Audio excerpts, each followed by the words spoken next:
up, Badlands. Explain those Badlands. That's a hell of a name.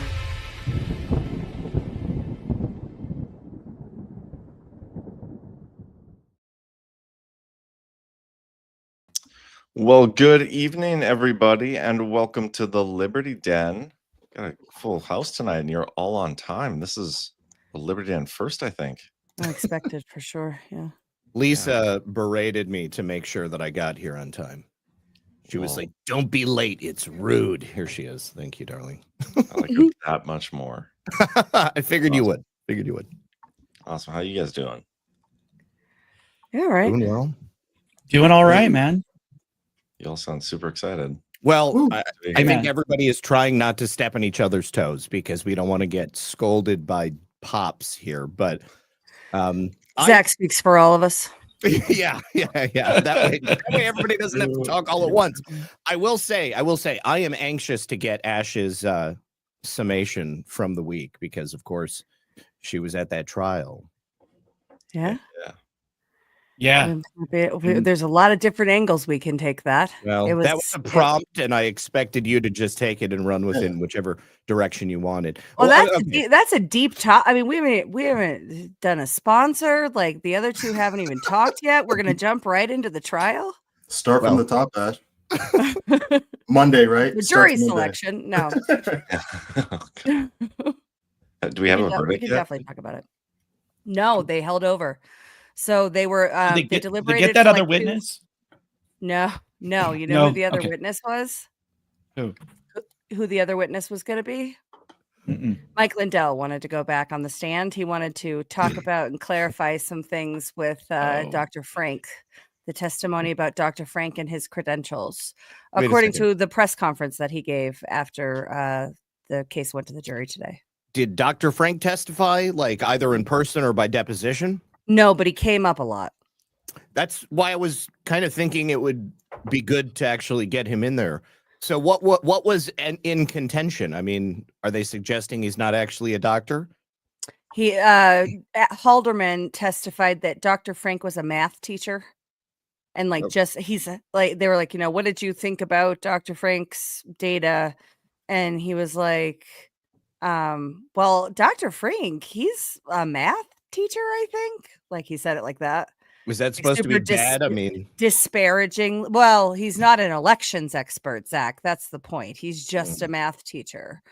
And I'm not making any statements about Dr. Frank's data. I'm just giving you how Halderman said that on the stand. And that is, according to the press conference after the case went to the jury today, why Mike wanted to get on the stand.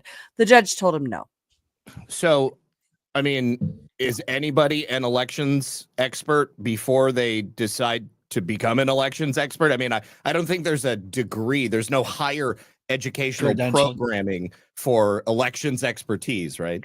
It's actually like $100 and a certificate that you can get on the internet that shows that you're in elections. I always meant to do it just so that when they told me that I could be like, actually, but I never followed through. You got a certificate from Harvard. Do you get it from Universal Life Church? Probably. Like hey, John, check your mic. I didn't get the baptism rider though. It's probably the same school that the Chinese massage therapists go to at the little Chinese places in my town. They have these photocopied, like really bad, like fake massage licenses on the scotch tape to the wall at these places. I thought they did the same thing as you, Jay. I thought you were just a glorified massage therapist. Dude, pretty much. Well, my degree is not that sophisticated. I'm just kidding, Jay. He went to Rub and Tug University. That's right. No. Both hands, shake weight, right? What's wrong with my mic? Someone said it sounds weird, John. Does my mic sound weird, guys? Yeah. It doesn't sound that weird. John is traveling, guys, so he's not like in the studio. It's not an expert mic. Flying back home tomorrow, so I'll be home for the power hour tomorrow night. Which Ash, you should come on tomorrow. Okay, I will. Do you want to tell everybody where you were today? I could. I mean, I talked about it on my show a little bit, but yeah, I got to go tour the Capitol today, and I didn't even have to commit an insurrection to do it, and it was great. I was gonna say they can still accuse you though. So yeah, they have 5 years, I think, to still accuse you. So both in the pre-show interaction. Friday the 13th. In the pre-show on Wednesday's Power Hour, I was talking with Bernie Bright, and I was like, "Yeah, I get to go to the Capitol on Friday. I'm pretty excited. I think I'm going to commit an insurrection." Like, just joking. Like, there it is. That's going to take Badlands down. A pre-show joking comment. But it was actually really cool. I got so Rep Cloud that I interviewed. I reached out to him on Twitter. Like, of course, it wasn't actually him; it was his staffer or whatever. And they ended up. They gave us a tour. We got to go on the House floor, but we couldn't take our camera or anything, which was super lame. But I had to go in the seats that like all those people sit in, like right there at the front. It was awesome. Go to the room where that So gay cool. Democratic staffer had sex with his boyfriend. You know, I forgot to ask. Oh yeah, you got to hit that That room. Senate room. I mean, that's that's a must. That's on the floor. place now. I think when You got to make sure you smell the chair too. Oh God, no. No, Zach, you did I not thought go it was there. I thought it was the No, no, podium. no. I don't know what it I was thought the they were table. banging on the podium. It was a the table. Oh, Yeah. Yeah. Lisa has a question. She said, "Did you stay inside the velvet ropes or shit on a desk?" I didn't do either of those things. They had the velvet ropes there, but like they don't go the full length. I don't even know why they're there. Like it doesn't make sense. It's just like it's the 6 shot, feet shot John. in the middle. They're in show. the shot. It's for the photo. They Make don't. it look They like- don't need it in the backstage area. The ropes aren't in the shot over there. They just need to be in the shot. Yeah, Right. it's funny though because like the way he was explaining it, or she was explaining it, was like it's so senators don't get confused when they're like walking from one chamber to the other, and then it kind of makes sense. Like you think of a Jerry Nadler getting lost, like just stay within these ropes that are in the middle. You won't get confused. That's pretty funny. Yeah, I can like imagine. that theory. I can imagine Jerry waddling through the Yeah. halls. Like a penguin. Yeah. Yeah, I want to talk about it from a devolution standpoint because devolution part 7 is prominently featured in the trial. Evidence tell. and what was presented. well, we're gonna do tell tomorrow, Zach. Yeah, this is Don't a make us teaser. blow I our want to load. hear it. All right. All right. Teaser. You got SecDef and you've got Ratcliffe and some new details O'Brien. wasn't he SecDef? No, No. he was NSA. NSA. Okay. Ash, Yeah. question for you though. This morning, I listened to you this morning on the Daily, and you were saying that basically a lot of it's going to depend on the jury instructions on how they're instructed to. How did that? still go haven't read today? them. You haven't read them yet? Okay. Yeah, so I couldn't be there today. Oh, You that's know, right. That's right. Yeah, Wow, and so slacker. I know. I did 7 days. I did, Have you I ever did seen 7 full days in a trial with people I used to work for and with, and all of the media propagandists and Eric Coomer. How did he look? Do you think he's e- sober? He's eating his feelings. He's He probably is or sober. drinking them. Yeah, yeah. He could be drinking. Careful, you don't want to get sued. Hey, This I'm is a all former addict, and I know speculation. Eric had a problem too, allegedly based upon his driving record. So, I mean, it's an educated And guess. his own words on Reddit, where he talked about being in the fetal position, withdrawing from heroin because in jail It's a for real thing? multiple. Yeah, have you not No. seen this? Can we pull up Eric Coomer's Reddit Let's do it. profile? While you're Whole doing that, I processing. can pull up our first sponsors, but I do want to say that, or at some point, I want to talk about how douchey Halderman sounded in your Twitter threads. But let's get a quick word from our 2 sponsors, and then we can see the Coomer stuff. First up, we got little Badlands merch, guys. Got to get your Badlands merch. Unleash that passion. Dive into warm weather with Badlands themed games and sporting goods, from ping pong balls to golf balls, hockey pucks to frisbees, and even a Badlanders pickleball set. Sip your favorite brew, whether it's coffee, hops, or whatever quenches your thirst, all while making a statement. Think rugged tumblers, sleek coffee mugs, beer steins, whiskey glasses, and more. Car accessories, from vanity plates to car magnets, and tech gear lets you rep Badlands everywhere you go. It's not just t-shirts and hats. Our store is bursting with bold, high-quality gear to fuel your summer vibe. Check out these Badlanders rocking their gear. Join the crew. Head to badlandsmedia.tv/merch and grab your Badlands merch and spread the word loud and proud. Be sure to tag us on social media. And if you post your selfie on there, we'll be sure to share it around and maybe put it in our next ad. See how far we can reach together. badlandsmedia.tv/merch. I'm going to do our next sponsor in a little bit because I got to get a picture up first. Yeah, you guys can tag us too if you want. Was that an ass wing on the cup? It was. Yeah, I designed that. Yeah. That's hilarious. Wait, real quick. So we had a court case. I'm not trying to be crude, but between a former heroin addict and a former crack addict. Yes. And they're going to battle in court. Yes. Yo, what a come up for both of them. Yeah. Think about that for a second. I think I might write this book, by the way. You should. That's a story. Yeah. I have a lot of info, and it is quite the sensational tale. It should be a major motion picture. Yeah. No matter what side you're on, it's an American story. It's two Americans. they came from the gutters and made it to the top. What even is an American these days? Do we know? Seen this, John? I think I don't know how to define it, John. That is Eric Coomer. What? I have not seen this. He was a juggalo? Insane Clown Posse. Nice. I love it. Yeah, it was Halloween, I think. I respect him more though. Oh, that wasn't just like a day in the office at Dominion. This is one of my favorite bits. So this article is breaking down in when was this? Do we have a date? August 24th, 2021. Eric Coomer sits for an interview with Susan Dominus of the New York Times Magazine.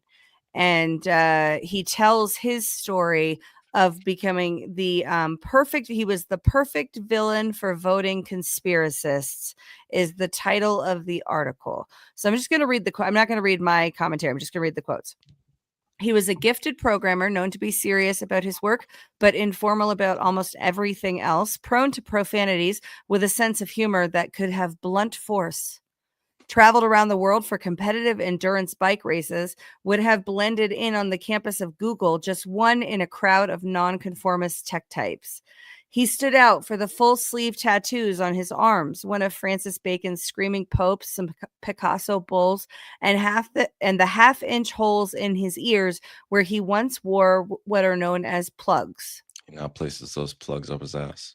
This is my favorite. Now he's the plug. This is my favorite part. As a teenager and into his 20s, he considered himself a skinhead, but he was aligned with a faction of skinheads who were opposed to racism. To me, being skin is being proud that you have a shaved, at least short hair, he wrote in 1991. I used to know kids like that back home. I had like a crew of kids that were like punk skinheads that were anti-racist skinheads. Oh, so you're confirming his story. In middle school, you're confirming his story. What's he to be proud of having short hair? Like, what is that? It's a weird thing to say. Cam, what are you saying? You had that? Like the same thing Zach was talking about. There was a group of like punk skinheads that were like they're just they accepted everybody as long as you were basically against the establishment. I don't really know how to describe it. It was there was like a whole straight edge scene with like the punks. Yeah, but they called themselves straight edge. Yeah, they didn't call themselves skinheads. But that was like a right. Weird, like that's true. It was, but it was very skinheads in the 90s was something very specific, as I remember it, and there was straight edge 100%, and a big part of the punk rock movement was straight edge, but that was different than skinhead in my upbringing. In Atlanta in the 90s. Well, where I guess there were like anti-racist skinheads. There were your classic racist skinheads. What is this, Michigan? Yes, this is in Michigan. There were straight edge skinheads. There were former straight edge skinheads who had given in and were now like hopeless alcoholics, but they all wear boots and braces and Fred Perry shirts, and they had no hair.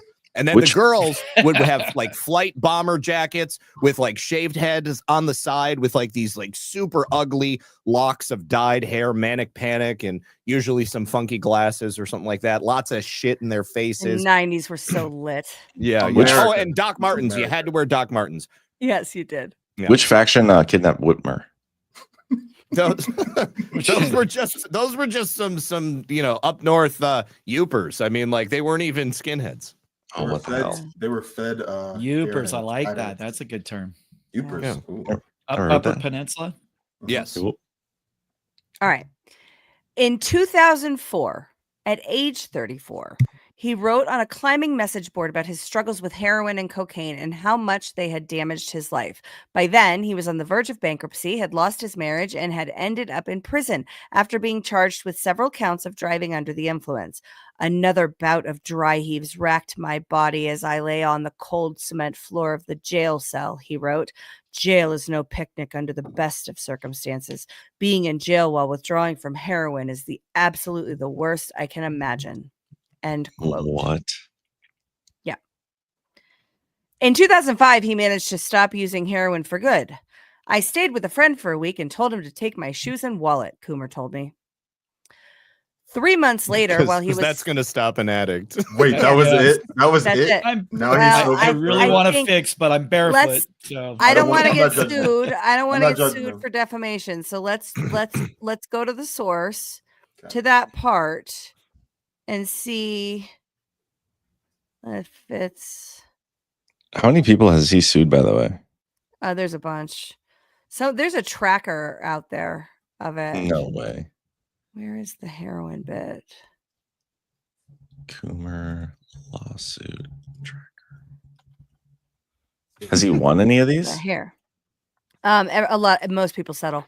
In 2004, at age 34, he wrote on the climbing. Yeah, that whole quote is the same. In 2000, yeah, that's it. That's the whole thing. In 2005, he managed to, this is the original New York Times Magazine article. This is, this is the source. In 2005, he managed to stop using heroin for good. Quote, I stayed with a friend for a week and told him to take my shoes and my wallet, Coomer told me. 3 months later, while he was still in withdrawal, he received a cold call from someone asking if he would consider doing programming work for Sequoia, the voting machine company whose assets Dominion purchased 5 years later. Okay, so that makes more incredible sense. coincidence. Does it? How? yes.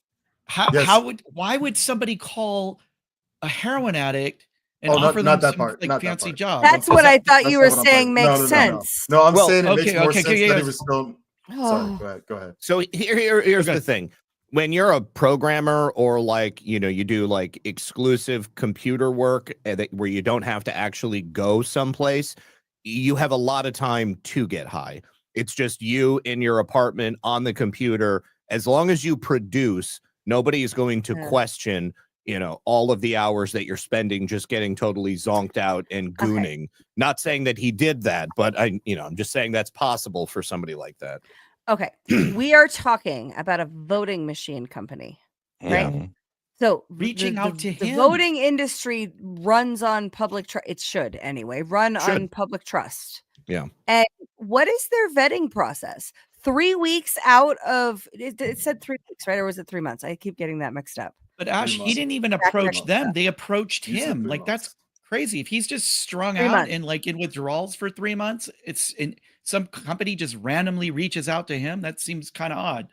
Allegedly. All this allegedly and speculation Right. and everything. Don't sue us. Right. But yeah, Well, they clearly don't drug test. Okay, so on the suing us thing, this is the New York Times Magazine in an interview that Eric Coomer sat for. These are not false allegations made by, and this is a Coomer sanctioned, delightful piece of reading. I put the link to it in the chat. We can talk about this. He put this out there. We can talk about it. So here's the thing. I mean, with the background that he had, it's safe to assume that he may have had ties to overtly leftist individuals and organizations. Form an opinion of this. Yeah, I'm forming an opinion of this. Is just me objectively thinking about how this might have evolved and there's a dad connection. His got daddy issues.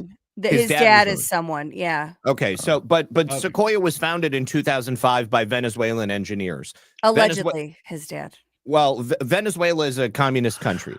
Okay, so you've got these, communist software engineers forming a election software company, and then they cold call and reach out to a guy who has a overtly left-wing background who's also withdrawing from heroin. And then what is the dad connection? Who is his dad? Hold on. What does he have a connection to Sequoia or to Venezuela? This is all speculation based on hearsay. Okay. Right. Allegedly, in someone's opinion. Yeah. Hang on. the show's for entertainment purposes only. Do not hold us. Oh, I'll do our next sponsor quick while you find out. Go for it. His Thank daddy issues. Let's do Allegedly, John. Yeah. Allegedly. Yeah, and entertainment purposes only. Little My Fireside. Welcome to My Fireside, guys. Proudly American-made fire pits crafted from 100% heavy gauge stainless steel for unmatched durability. I can vouch for the heavy gauge stainless steel, guys. I have one. It's amazing. Fully customizable with interchangeable plates. They're built to last. Unlike competitors' closed box designs, their fire pits deliver 360 degrees of radiant heat for everyone to enjoy. They're a veteran-owned and operated company, and they even include a free pocket declaration of independence and constitution with every single order. Plus, a portion of each purchase supports the Semper Fi America's Fund. Get yours today and experience the warmth of freedom. Visit badlandsmedia.tv/fire. And I'm super pumped about this because they've been like designing our own little panel for Badlands Media. They finally got it done. They finally shipped it, and I'm hoping it'll be there by the time I get home. This is what it looks like. That's super cool. Yeah, hold on. I'll get it pulled up here.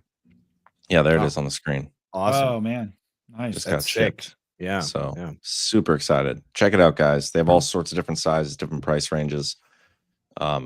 Great company to work with. Great investment. Summer's here. You need fire pits. Get one that'll last you for a long, long time. Also, I need to post a correction. I misspoke. It's Smartmatic that was founded by Venezuelan engineers, and they bought Sequoia in 2005. So I guess the question that I have is, it the Smartmatic owned Sequoia that called him in 2005, or was it Sequoia before they were purchased by Smartmatic? And did he have like was he like big in election stuff? Like why him? I feel like there's a lot of I don't know. non-rumored, this is opinion, doing drug stuff, whatever. Well, no, he admits to doing drugs. I mean, Okay. he calls himself a heroin addict, but he doesn't specify any major projects that he worked on that would have given him the notoriety required for a major election software infrastructure company to call him out of the blue. Maybe the skinhead group was networking. Maybe that's how. No, I mean, they generally are. About short hair. They had pride in short hair.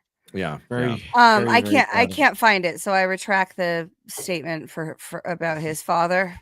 Please don't sue me. Are Fred Perry We've shirts never been big down so in like- Venezuela? When is short hair Pride Month? I know June is Gay Pride Month. June is every Pride Month. We should just Skinhead- make June whatever's It's left over. Skinhead Month, Jay. Skinhead When Pride is- Month. Yes. When is Skinhead Month? I wonder. I want to be a part of that. We should share it with Black History Month. How cool would that Shave be? my head too. But the skinhead of like the all-inclusive skinhead. That'd be Okay. perfect. John, to your The point about the anti-racist drug skinhead. allegations, important detail that we have to remember. Drug admissions. Drug admissions. He admits to it. Mm. Also, he drove his car into a building just like not that long ago. On We can purpose? watch the body It cam. happens. Do you not know that story either? I don't. What makes you think I avidly follow Eric Coomer's life? Like, why would I do that? Month. But there is no skinhead Because you're month. both proud of your shaved heads. Oh, hey, that's the haircut on the girl right there that I was talking about. Skinhead month. That really is one. Yeah, look at him, look at him, look at him. Yeah. There it What the is. heck? I wonder if he saw American History X in the theater, Oh my god. or if he was more of like there's all these like these skinhead movies that came out of the UK that I know were very popular among the movement. I can't remember what the name of it was. It's like, why do you know so much about this movie? Were you part of it for a period? No, I knew I had friends that were all part of this. I was friends with all these like skins and punks, and basically just kids hanging out and doing stupid shit. It was like people. This was a big part of the scene. It's like you were skin, punk, goth, rocker. Like you had long hair, like loving Guns N' Roses. I mean, there were all these, or alternative, right? I mean, factions. there were all these was different real. factions. Yeah, Wow. yours were weirder in Michigan. They I were was in definitely Atlanta, weirder, Where it was, it was way more black and white. Romper Stomper was definitely a big one. Yeah. Anybody All right. ever seen Chopper? Chopper is a classic. See, in North Dakota, when we go bald, we just like, okay, this is part of life. We don't go and form like hate groups over it. They weren't not hate group. then. Sorry, speculation entertainment. Okay, so John, you have never seen this video. I've never seen this video. Okay, this is the little bit at the end that is just like a summary of, so you get the kind of whole story in condensed fashion. Is the that rest him on the on the there? left? Yeah. Oh, you'll get a good look in just a sec. Yeah. Oh, So- this is England. This is England. That's what I was thinking of. Why is he not bald? Does he have like hair plugs? No, he's not a skinhead anymore. That was in the 90s. He's past that now. Now he's Screw it just out. like Yeah. an No, alleged he's regular revolutionary. Yeah. He's Okay. Yeah, this is All right. intentional skinheadness, John. This is not male pattern baldness. We're Gotcha. Okay. Okay. Starting to learn more. All right. So the 11 minutes and 35 seconds up to this point is the long form. You see like all of this time. This is body cam footage from this situation.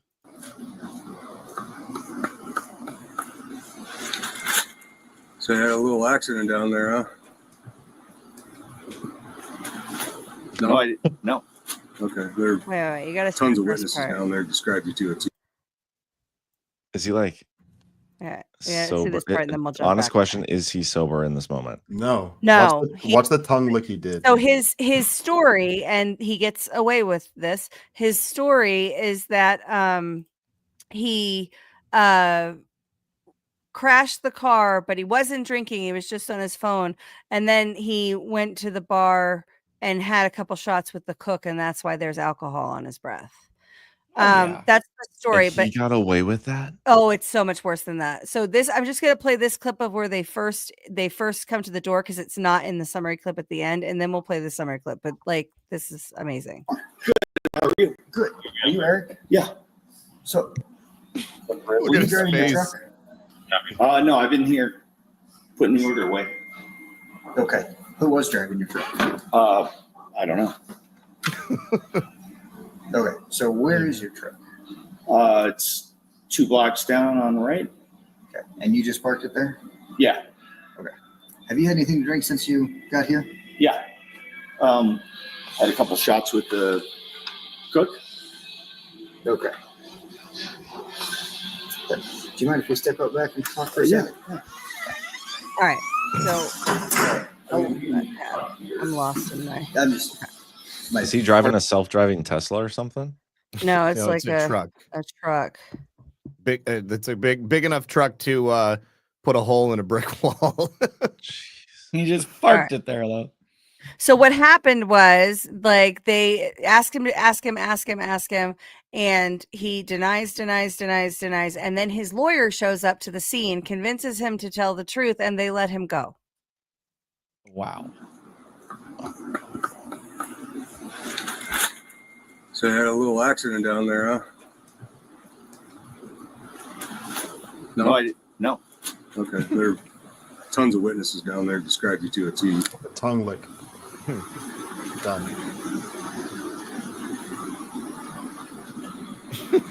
So you can either be honest about it or you can stick to your story.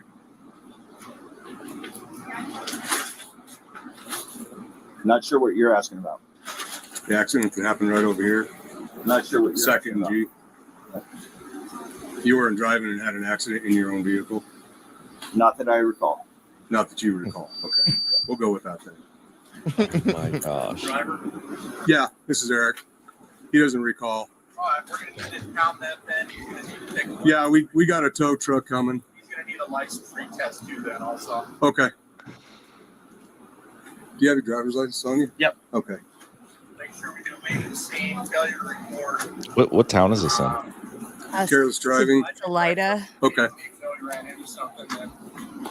Okay. That's more of a Yeah, fleeing the scene of an accident. Might be DUI too because he'd been drinking. I had nothing to drink before I showed up at work.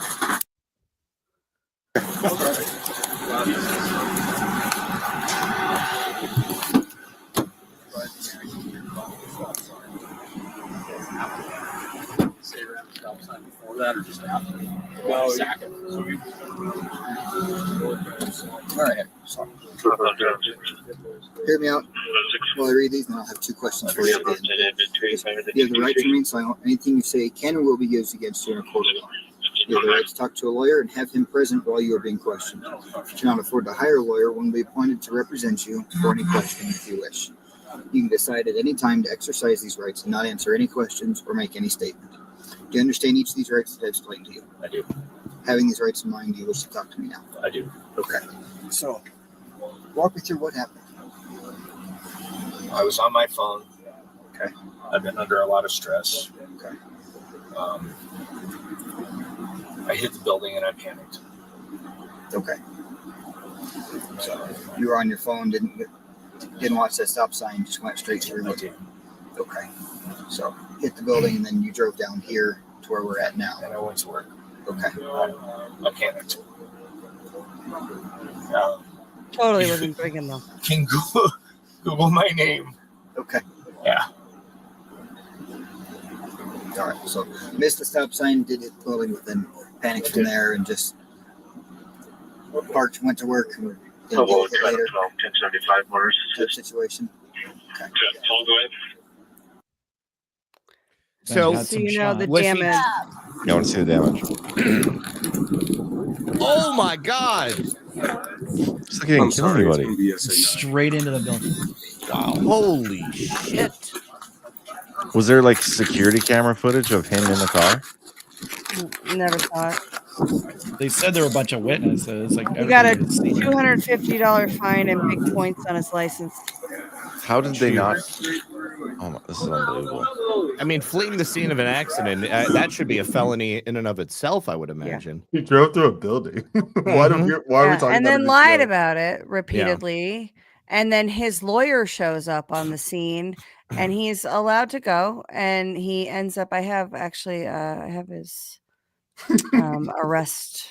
Somebody said it's a thing, drive-through now in the chat. I mean, it's kind honestly on his part to go to the bar afterwards and get drunk Genius. or have more drinks. Genius. I think he owns the bar. Hmm. Oh, And what time of day was this? Because who drinks in that? We can see it's 2:19. Yeah, so he was drinking at like noon. Allegedly. I mean, people with severe alcohol problems are going to get wasted before they go to work. Well, he was drinking at that time because he says that he was drinking in the bar. He did shots with the. That's what I'm saying. Like, it's brilliant to go after you. So that one doesn't need an allegedly because he admitted to drinking. Guys, said after he plowed his car into a building, he went and had a couple shots because that's what you do. I guarantee you he didn't drink anything after he got to the place. He drank before, and he used that as a cover to say that's why he had alcohol in his breath. And that is your opinion? That is your opinion. That's my guess. Sued. Yes. Don't guarantee shit. Cam, Badlands does not endorse I guarantee that it. That's my opinion. guess. My guess. And if you sue Cam, you're racist, by the way. No, you're not racist. Sure. Anybody can get sued. Well, that's what we're saying, though, Cam. Is like if by chance, totally speculative, he may have been drinking before, and that was what potentially caused allegedly this entertainment purposes only accident. And then you get out of the car and go to the bar. That is a great way to cover up your potential entertainment purposes only drinking before the accident. Does that make sense? Yeah, he should have said more shots than 2, though. If if he was that wasted, they didn't check his blood alcohol, so we don't know how. And maybe they didn't show up for a while. Not only that, but they didn't talk to the cook.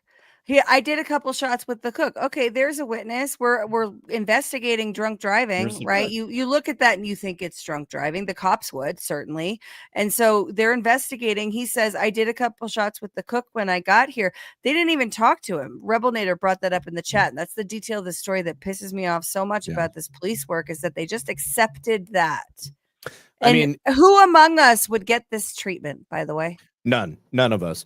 If anybody who is in this situation, I don't think that they would have any qualms about actually doing a couple of shots immediately following the accident. I mean, like, who cares at that point? You might as well have it fresh on your breath if you're going to get, picked up by the cops anyways. So I don't know. I mean, but also he stashed the car, right? Like he drove the car up away, ran down, thinking he's going to get at least buy enough time to get the alcohol out of your system, which would go more in Cam's, point of he wouldn't drink because maybe I can just wait it out until I have to take a breathalyzer. Then I'm not going to be. Oh yeah, he for sure wouldn't have drank. He's just saying that, like, oh, I drank after, not before, but he Yeah. knows he's got alcohol in his breath, probably. So, well, allegedly, entertainment. Then groups, you would check the cook's alcohol level, or Right. Yeah. Correct. Yeah. I mean, Exactly. why not just take shots with the cook? So then if they're asked, you can be like, hey, I just got here and I'm going to do some shots. You want to do some shots with me? Great. So then if they do ask him, but they don't, because I guess Salida PD is it's not too good on their investigations. No, and I would imagine we're if you just flexing hard at the beginning, right? Oh, this is Eric. We need a tow truck. We're gonna need a license recheck. maybe a DUI, maybe Eric, a DUI, he can't recall. It changed at the Google me. He said Go with you can that Google story me, type. and then after that, everything changed. They Yeah. Googled him, Yep. and they're like, "Oh, he's one of The ours." situation was handled. The situation was handled, and you guys have lawyers like that who will show up at the scene of your DUI, if your alleged DUI crashing into a building, and sweet talk the Leaving cops the into scene. letting you go. I can barely get my lawyer to respond to me. Hey. So no, I don't have that kind of lawyer. Yeah. No one Well, does and except assuming for- he's under a lot of stress, you guys. He was under a lot of stress. Yeah. Come on. Yeah. I'm going to No. suggest if you're under a lot of stress, maybe if he'd Google. had a nice My Pillow for a restful night's sleep, he would have been fine. Oh, I do have questions about that too. So, Ash, in your opinion, is Eric Coomer fatter now than he was in that video that you just showed? I would Magic. estimate, and this is my opinion based on my visual sighting of him, I would say he's probably about 30 pounds heavier. Wow. So he's not just doing shots with the cook, but he's also eating his food. Eating the cook's food. Big neck. Big neck. Okay, in your opinion. I'm not the only one that thinks that either, because I talked Allegedly. independently of somebody that saw him on the 2 days that I wasn't there. Somebody that I know was there, and one of the first things they said to me is, "Holy shit, man, he got fat." Yeah. And that's someone It's else's opinions. opinion. Yes. It's hearsay and admissible. So, in the opinion now of multiple sources, Eric Coomer is kind of a fatty. He's a little bit of a fatty, A yeah. little bit of a Allegedly. fatty. That's okay. Defamation. Okay. The Oh, Michael see, and now we're getting into civil rights violations for fat phobia. Yeah, man. Yeah, check yourself. I identify I'm not as a fat afraid of person. Really gotta fatties. watch it. I identify Aren't as a you, fat person, man. Oh my Like god. this. Depends on. I'm kind of afraid of fatties that can crash into a brick building and get away with it. That's a little He terrifying. wasn't a fatty at the So time, man. The jury He was didn't see chubby, any of that. in my opinion. The jury didn't see anything about his drug use, anything about his origin story at the voting system, anything about the car crash and lying to police and all of that. The jury didn't see any of that. That doesn't They seem did see fair. the fuck Trump posts. Those were allowed in. What I about can tell you those. the Those Mike were allowed. Lindell's? Okay, good. The Mike Lindell stuff, like, is My Pillow actually broke? Because if that's true, what money is this guy gonna win? Yeah, he didn't. I don't think he said that My Pillow was broke. He said that he's broke. And so maybe maybe he has money in My Pillow, and if they're not found liable, but if he's found liable, that's still his money, right? So I don't know how that's gonna work. I don't think My Pillow has any liability. The theory there, I think, as I understand it, as it was presented, is Mike Lindell or people associated with him made defamatory claims against Eric Coomer on Frank's speech and off of Frank's speech, but specific to this question about My Pillow, on Frank's speech with My Pillow code.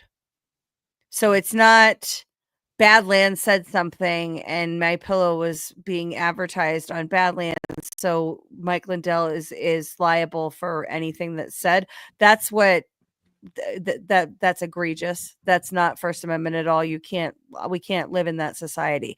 It's a little bit more nuanced than that. It is Mike Lindell's content, right? His personal statements or statements associated with election integrity, which was his core issue, were made on his platform with a My Pillow code. And so it was like that intentional. It's not somebody else said something. It's on my platform. It's, I or my friend says something on my platform. Yeah. This goes to the 230 question. Does Frank's speech have 230 protection? Yeah, I don't know. Promo code I think if 230. Mike would have just said like, "Hey, it was all just pillow talk," like he would have been like, totally. Yep. Thank you. Keep them coming. Thank you, Zach. Keep them coming. It kind of sounds. Zing. Go ahead, Zach. I have a one-liners video that I actually wanted to play at some point tonight, so I just slide it in there. Keep going though, John. I was just going to ask, based on my reading of your threads, multiple, they're all great, by the way. Thank you. We're going to talk the devolution-y ones tomorrow, but it did Mike get rugged? Do you get the vibe that Mike potentially got rugged by the people? Like, let's just say hypothetically, there's election fraud that exists, and you want to like make sure people don't get to the bottom of it. Wouldn't you kind of like get a key figure who's easy to believe, high school diploma, not saying he's stupid, just saying like with a huge platform, money to burn, close to Trump, money to burn, and rug him with election fraud stuff? It's like build this big narrative, defeat the narrative, and they're like, oh, see, guys, elections are fine. Okay, so here's potentially yes is my answer to your question, but let me lay it out for you. And I did this on Why We Vote earlier, but let me lay out what I find very interesting. And I'm not making assertions about what it means or what's happening more broadly, but I find this set of facts to be interesting. Tina Peters first. In the Tina Peters trial, it was testified to that Sharona and Kurt introduced Conan Hayes to Tina Peters in late winter, early spring of 2021. That story, and Dr. Frank was involved in that as well. At Tina Peters' trial, Sharona testified that it was her and Kurt. And then Dr. Frank, when he was giving his witness statement in support of Tina Peters, said that he was the one that introduced her to Conan. And so there's a competing fact, but take them all, right? Maybe they were all there, whatever. We'll take them all. So that's that group, late winter, early spring 2021. That story runs, right? So they figure out how to do that. And this is all part of the record of Tina's trial. They had meetings with Jerry Wood and figured out how to get credentials and all of the things associated. So this is, takes a bit of time, runs through, they get the images in Mesa County. Also, in late winter, early spring of 2021, Brandon House reaches out to Mike Lindell and says, you've got to meet with Mary Fanning. She's got this Dennis Montgomery as her source and Hammer and Scorecard. And you have to know this. We have to get this, out there that people need to know. And so that's how Absolute Proof was born. Brandon House was a producer on that film. And I remember the story from Dr. Frank being that he showed up to Frank's Speech Studios, which is Brandon House's house. He showed up to Frank's Speech Studios to tell Mike Lindell about the patterns that he was seeing in his data. At the time that he was there, they were filming Absolute Proof. Like it was that they were doing the production of that. So he got involved kind of on the periphery of Absolute Proof, but still involved in that same time frame. So that's the inception of the PCAPs, right? The PCAP narrative, it starts there. So winter to spring 2021, we have Mesa County, Sharona, Kurt, Conan, and Dr. Frank engaging Tina Peters to do the Mesa County images. And we have Brandon House, Dennis Montgomery, Mary Fanning, and Dr. Frank connecting with Mike to do the PCAPs. Both of those stories run throughout 2021, never really interacting with each other until the Cyber Symposium. And at the Cyber Symposium, those two storylines converge and become sort of one storyline. And I find that very interesting. Who converged them? Well, how they converged is that we all went to the Cyber Symposium because of the PCAP data. There was a $5 million challenge to see if you could disprove, or if you could prove that the data wasn't from the election, the 2020 election, then you would win $5 million.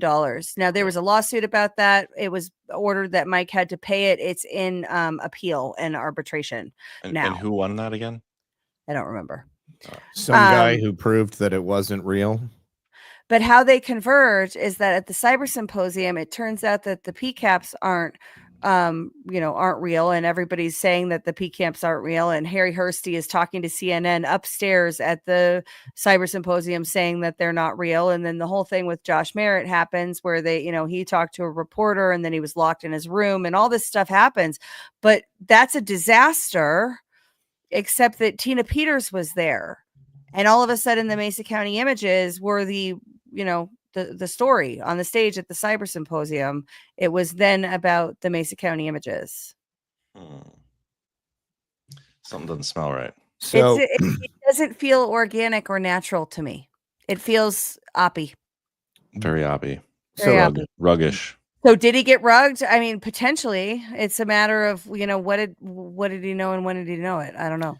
I think that Mike believed that everything he was being 100%. given was 100% real. Now, I was involved with some people that were doing election investigations on Pennsylvania stuff for President Trump at the end of his administration. And through that work, they were introduced to all of the same stuff that Mike Lindell was being given. And they told me at that time that Mike was getting rugged, that people were taking advantage of his desire to prove election fraud was real. Yeah. And they were giving him bad information, and they were basically just trying to rob him blind. And they told Mike, and Mike was so dedicated to the idea that these people were giving him good information that he refused to believe it. And he continued on with it. And it's really too bad. Yeah. I think everybody's a fed. That's what happens to good people sometimes, is you really want to believe in somebody and you question it a little bit, but you're just like, I believe in this. It feels like the truth. And they're so good at being snakes, they dupe you. But we learn. We live and we learn. The real irony is that the people that were telling me this were actually attempting to work with the feds to prove that the election fraud was real. And it was the people who were like private citizens. And I guess that at least one of them was allegedly a former Fed.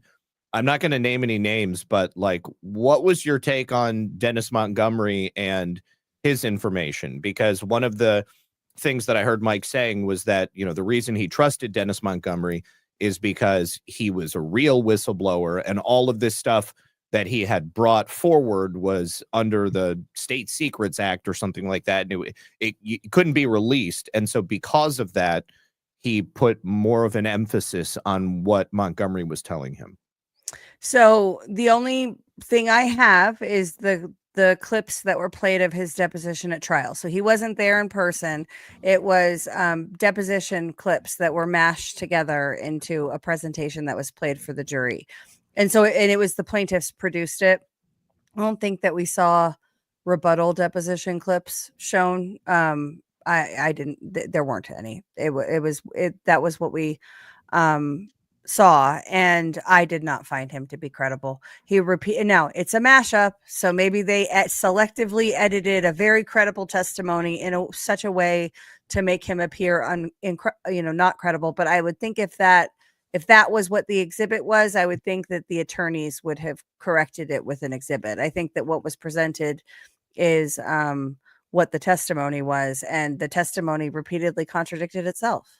I'm just like, if what Montgomery was bringing had truth to it, you would think that Lindell's attorneys would have selected like portions of his testimony where he gave evidence regarding what he had been talking about, either hammer and scorecard or the PCAPs or any of it. And haven't. And Mike Lindell, Mike Lindell's attorney, Chris Kucheroff, was also Dennis Montgomery's attorney. That seems like a bit of a conflict, doesn't it? I mean, because I don't think he still is. Oh, okay. Oh, it was. Okay. Yeah. But what's interesting is that, I mean, Montgomery must have told Mary Fanning a whole lot for her to be able to write that series of articles about hammer and scorecard. But then he couldn't give evidence to Mike, or couldn't say more, or couldn't go on the record. I mean, couldn't show up to the trial and be Well, wasn't there a Actually. physical, like a medical reason for that, Ash, or was there something He else? claims to have had 4 strokes. I don't know why they used video deposition instead. There is a the courts, at least in Colorado, I don't know if it's this way in all federal districts, but the courts really prioritize efficiency. And so if you had all of these witnesses that had video deposition, if you had them as witnesses on the stand, it would make the trial probably 20, 25 days instead of 10.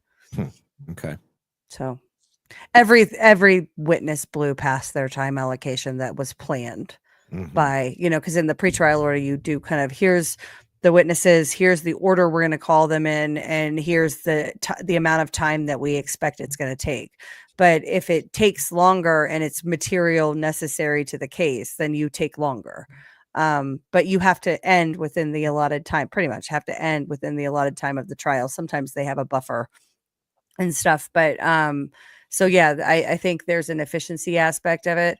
And all of that was decided in the pleading, in the pretrial motions process and motions in limine, what's in, what's out. All of that stuff happens before trial. Okay.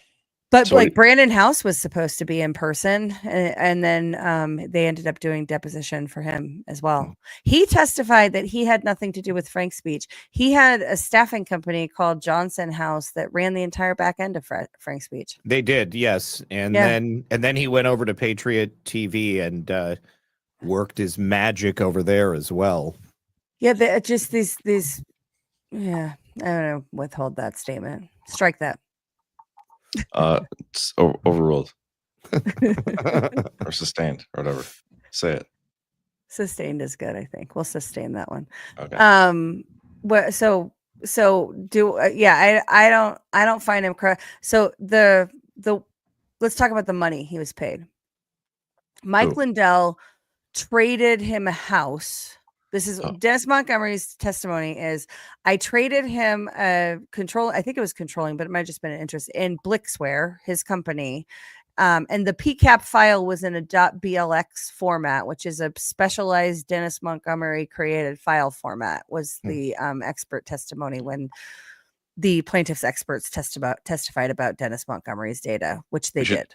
We should talk about that too, because Halderman basically described it as it reads an Excel spreadsheet and moves some stuff around and makes it look like it's this super nefarious thing, but it's really just an Excel spreadsheet. Yeah. Now, I don't find Halderman to be credible either. I think he's a liar. Just douchebag, in my opinion. He's so weird too. Just like, who gets 3 PhDs? Like, come on, bro. You really need that many.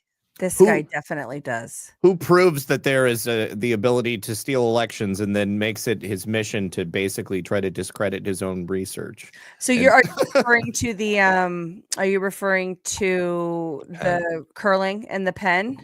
Yeah. I mean, he like everybody quotes Halderman, but Halderman wants nothing to do with the election integrity segment of the population, it seems. I asked if that's what you're referring to because I have a better one. Okay. Yeah. And this was played for the jury. Have been analyzed now by researchers looking for security vulnerabilities.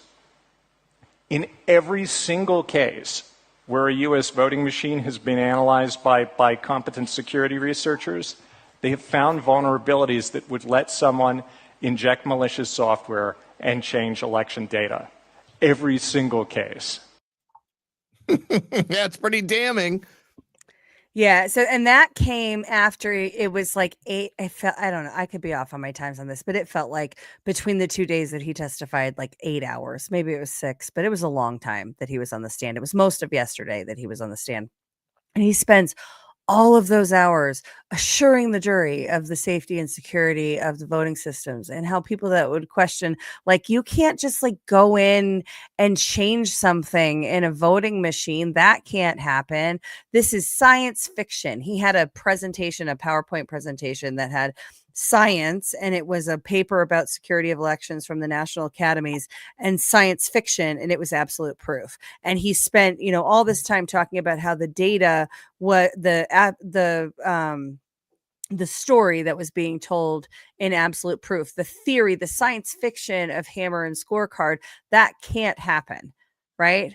And yeah, and then that video after that, and all of the cross-examining and the cross-examination of him was great. I personally think he looked like a fool. Yeah. At the end, it looks like you got paid off. It looks like you believe in election integrity if Democrats benefit from it and want it. But if we're talking about Trump, then we can't even possibly, question these things. So I thought he looked like a fool by the end.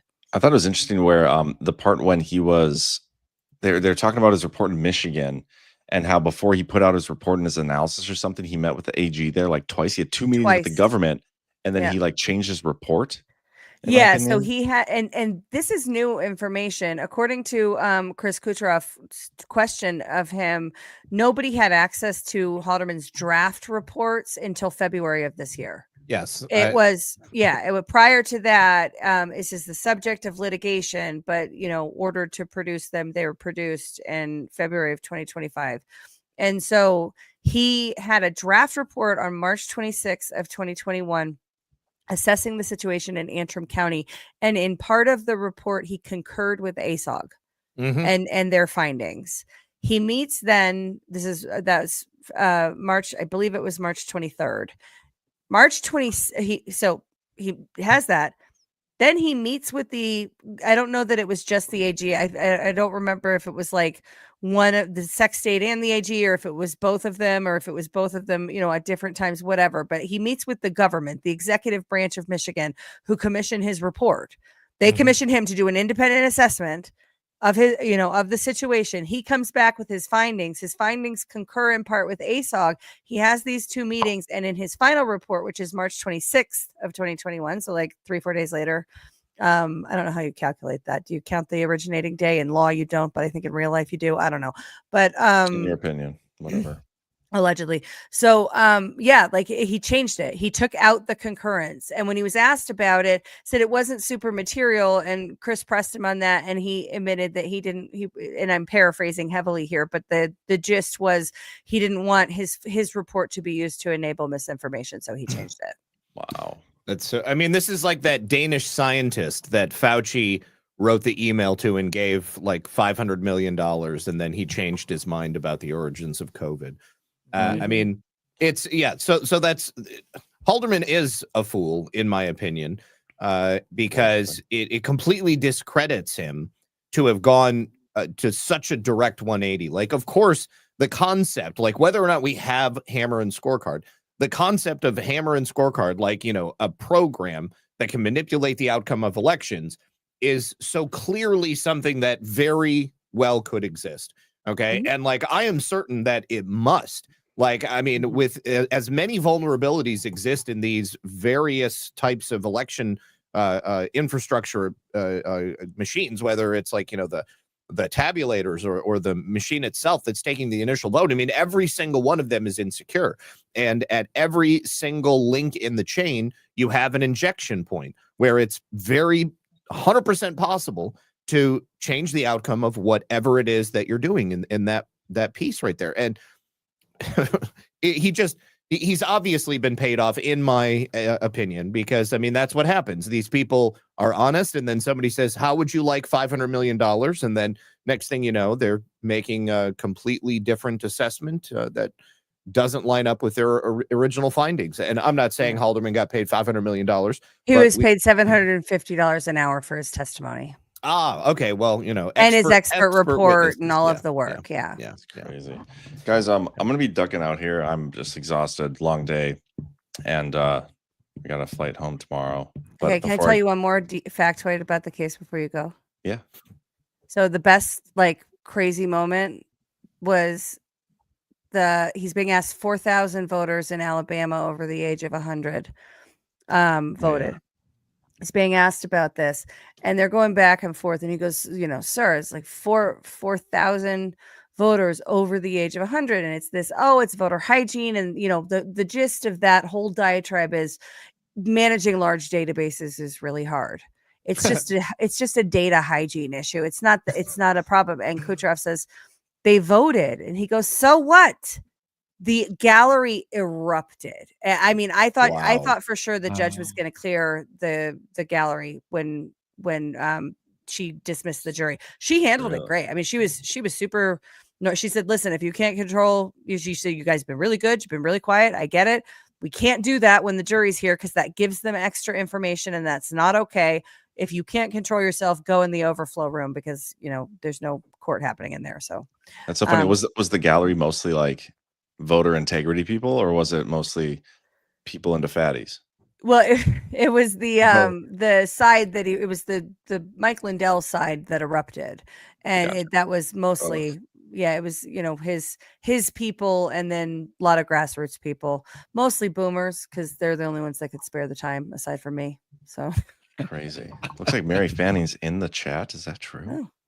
Yeah, AmericanReport.org. She was the initial reporting source on Hammer and Scorecard years ago. Yeah. Yeah. Well, I remember too on election day of 2020 when I had gone to vote and I was listening to Steve Bannon afterwards, and he had General McInerney on, and he was in a full-on panic because he said they didn't stop Hammer and Scorecard. They were supposed to, they didn't, and it was like his realization that they're going to let them steal the election. And I remember going, I was convinced Trump was going to win, but when I heard that, I was like, well, that ain't good, like that. Whatever they did in 2016, they're not doing it now. And McInerney's pretty upset about it. And so that's the first time I'd really kind of heard somebody of his prominence, openly talk about Hammer and Scorecard. I'd heard about it years before, but so just thought I'd throw that in there because it was interesting. Yeah. And there's a whole other faction of this story that's very devolution-y. So that's what we're saving that for tomorrow, though. Yeah, we'll talk about that tomorrow. I'm going to leave so you guys can talk about the Jews and whatnot. And probably have a good time doing that because I heard something's going down with Israel tonight or last couple nights. Before I go, I want to show you guys this. The My Fireside guy, he actually sent me a picture. He's using the fire pit right now. Oh man, he sent me a video too. Now I got to pull this up. He's using your fire pit. Well, he's using the panel. Oh, so good. Nice. That's awesome. I know. Yeah, he needs one of those. And he sent me a video, so I got to pull this up too. And then I'll get out of here. I'd totally start a fire in my backyard if I had one of those. Yeah, that's beautiful. The new Badlands logo. I didn't get mine for free. I paid full price. So you can stop weaseling. Okay, here we go. Hold for processing. I think the new Badlands logo should be that, like that, a picture of a real fire behind it. So the color is actually natural. That'd be cool. We also didn't do our second sponsor, I don't think, did we? You did. That was the second sponsor, wasn't it? Yes, but we didn't do any Rumble sponsors. There are no Rumble ones that are in there right now. I'll check again before I go. I just gonna forget how to save this video. I don't know how to save things in a certain way on a Mac. Like you double click, two fingers, click on the thing, and then save to desktop or wherever it is. Yeah. Okay, I think here we pick location. Well, no, it's saved as a .mov, so I just had to like type in .mp4. Okay. So it's loading right now. But yeah, super cool. Adam's awesome.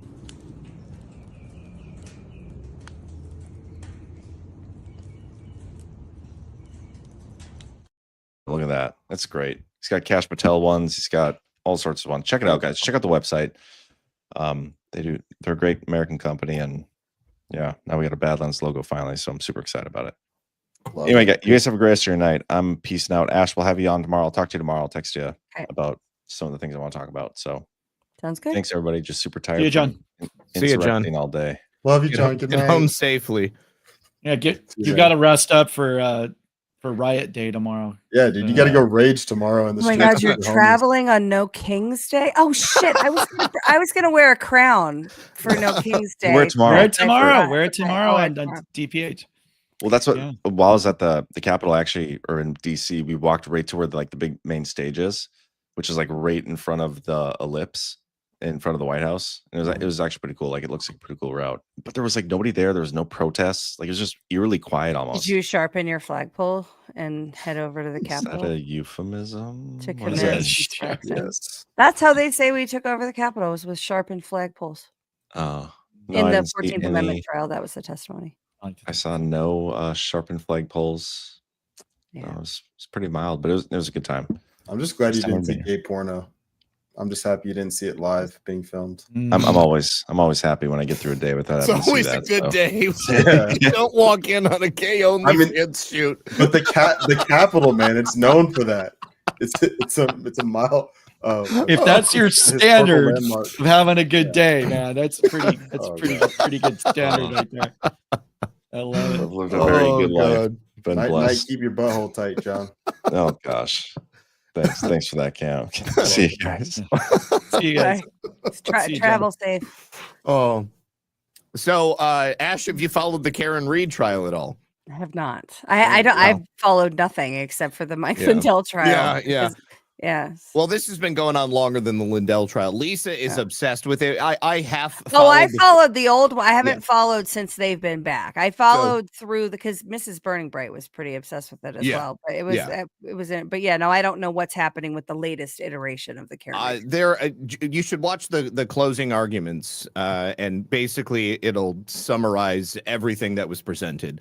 But I think that it was a brilliant presentation the second time. I mean, obviously having the luxury of going through one trial and then now doing a retrial, you kind of have a more laser focused opportunity to hone your craft and what you're going to be presenting and how, kind of also what the prosecution is going to present and what their tactics are going to be. But the prosecution, I felt like they totally whiffed it the first time. But this time they had to, in the midst of the trial, they had to counteract their own bad data. And for the closing arguments, the defense was just brilliant. And it's an hour and a half. And I would say if you watch the first trial, watch Jackson's closing arguments, and you're going to see what I mean. It was just amazing. Well, so, yeah. And I'm hoping that after she's acquitted, that the FBI will come in and file charges against the Boston and the Canton cops because they totally deserve it. How did she not get? How is double jeopardy not a thing? Well, because it was a mistrial the first time. She wasn't found not guilty. It was a mistrial. And, how mistrial goes. I mean, they don't even have to try her again. But they had such a hard on for this woman, and they've been playing it up in the community, and obviously people have chosen sides. But I feel like anybody with a brain, if you're watching and you know anything about the history of corruption in Boston PD and the way, anybody here ever seen Copland? I want to show Copland to Lisa tonight. You should watch it. It's about Sylvester Stallone. He's a small town sheriff who presides over a county that only police live in. So New York City police live in this New Jersey county, and they're the only people who live there. And because the population is all cops, they are as dirty as you can possibly get, and they're openly committing crimes. And Sylvester Stallone is kind of like a guy who always wanted to be a cop, but then he blew out an eardrum and he couldn't make it through the academy. And so the only thing he could do would be to become sheriff. And these guys voted for him for sheriff because they knew they could control him. And it's so good. It's probably one of the best Stallone movies. I love that concept. It's really good. It's really good. Cops. That sounds brilliant to me. Just the idea itself. I gotta Just imagine what they could get away, what they would try to get away with if they knew they could get away with anything. It'd be almost like Gangland, in a way. Yeah, I don't know what Gangland is. What is that? No, I'm saying like literally just a land of just gangs. No cops, just no civilians either. It's just gangs. Yeah, that's basically what it is. That's it. Yeah, that's crazy. Sounds like the Warriors. Sounds like Denver. The Warriors. But these are all cops. They're all cops. Okay, it's not like the rollerbladers and then also the graffiti artists and then the break dancers, the different factions. Yeah. Oh my god. Yeah. Love it. Oh. Can I? Speaking of cops, can I tell you reason 976 of why Denver is retarded? Please do. All right, so they put this out today. This is from the Denver Police Department at Denver Police on X. Denver is a welcoming city and has continued to ensure that newcomer families and individuals who want to make Denver their home can find the resources and the assistance they need to successfully do so. Before you go, protest edition. Denver is a welcoming city and has continued to ensure that newcomer families and individuals who want to reside in Denver, who want to make Denver their home, can find the resources and assistance they need to successfully do so.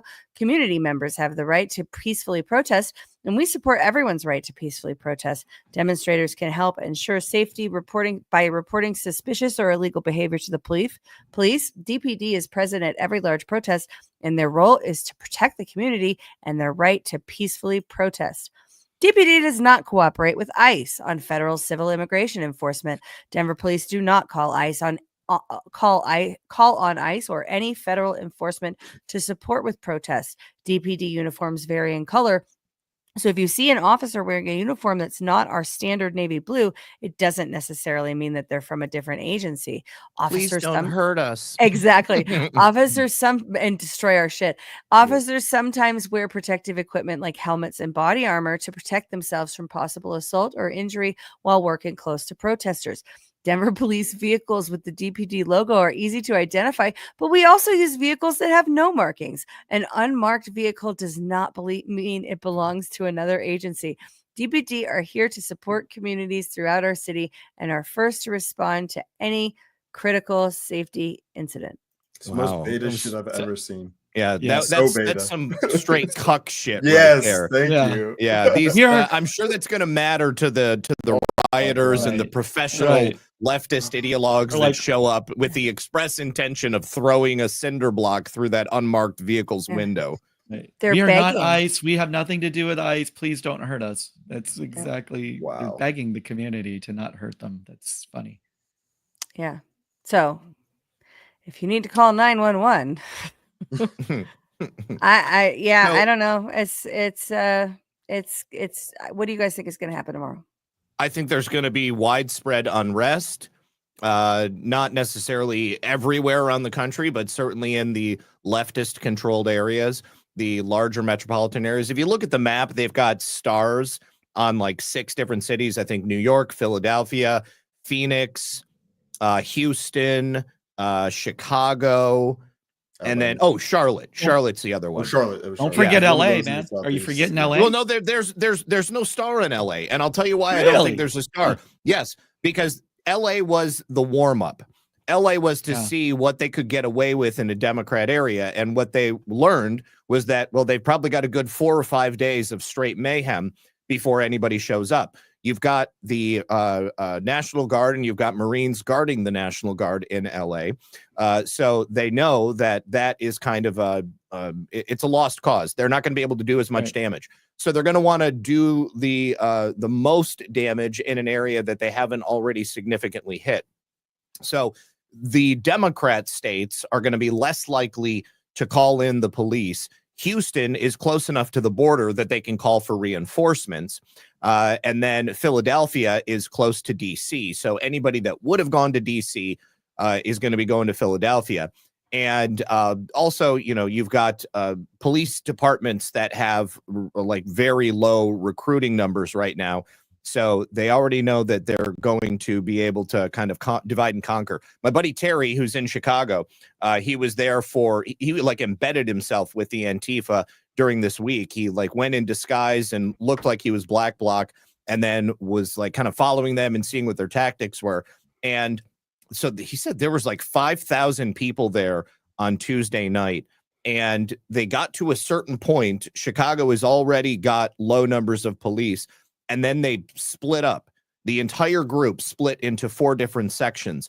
And that split the ranks of the police so that they couldn't directly address any major issues that would come up. But nothing happened.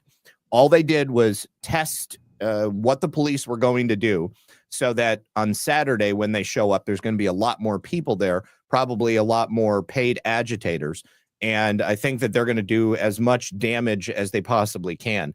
And as I said before, I think they want to have like a Kent State type situation. I mean, they're hoping that the troops or the police are going to open fire on a crowd of people, and then every single one of the people who get shot will be reporters, allegedly. They'll be journalists. And then that will be a huge thing. So I think that we're probably going to see a lot of property damage. We're going to see a lot of graffiti. We're going to see fires. We're probably going to see looting. But this is this is kind of going to be an inflection point, I believe. Agreed. I think that was 17. Yep, I agree cities, too. By the way, Was it really? Let's go pretty back. sure. That's funny. Oh, County for always And you know, they've obviously got way more than that overall planned. Here is the actual website where you can see all of the different rallies they have. We've got a couple down here, and we've got more than a couple down here in Florida, but I will share my screen, Ash. Yeah, go ahead. Do you need me to take it down, or can you do it? You can do it. I think I can do it. Yeah. I got you. There we go. Okay. So yeah, you can see that they have them planned all over the country. And also New York. New York is a red star right there. But, you know, I mean, down here, get down to my neck of the woods in Florida, and you've got, you know, one in Palm Coast. I can get to that one. One in St. Augustine. I can get to that one. One in Daytona Beach. One in, this is New Smyrna Beach right there. So all of these 4 are pretty close to me. But you know, you've got more scattered down here in West Palm Beach and closer to Miami.